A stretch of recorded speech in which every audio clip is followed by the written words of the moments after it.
All right, let's see what they got for us today. When you don't pay the debt collectors, which by the way, to the audience, you should never pay a debt collector because the debt doesn't belong to you. It belongs to the debt collector. Let me explain this to you. Oh, good. It's an If I owe explanation. Here we Amex $1,000 and I say I refuse to pay you, right? And they sell my debt to ABC Debt Collections Company, LLC. The debt doesn't belong to James Chang anymore. The debt belongs to ABC Debt Collectors. Why should I pay a debt that doesn't even belong to me anymore? Most people get scared because debt collectors, if you don't pay, we're going to garnish your way. They get scared. No, it's against the Fair Debt Collection Practices Act. You don't have to pay debt collectors. Oh, wow. I like this guy at the end. Oh, wow. Oh, wow. Yeah, that's the understatement of the year. I don't think there was a single thing this guy said that was true. So, I mean, I guess that's impressive. All right, here's the breakdown. Right off the bat, what he's saying is unethical. Like, if you buy something using someone else's money and never intend to pay them back, that's called fraud. But let's put that aside for a minute and show you what he's not understanding. When you buy something on credit, two things happen. First, you now have a personal debt. And second, the company that lent you the money, called the creditor, records on their books what is called a receivable, which just means that they expect to receive from you a payment at some future point in time, and they have the right to pursue you for collection of that payment. Now, if you're not paying, the company, your creditor, may decide that it just doesn't want to spend the time and money to continue trying to collect, in which case they can sell that receivable to a collections agency.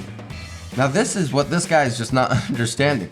He says it's not his debt anymore because it's the collection agency's debt because they bought it. Why would he pay it when it's not his debt?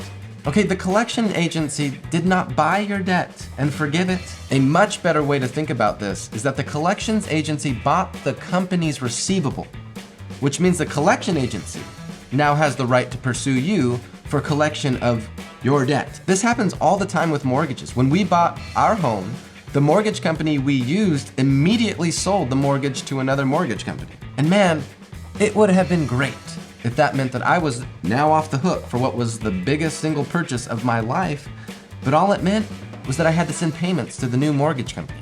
And that's exactly what would happen in the example he brings up. You still owe the money, you just owe it to a different company.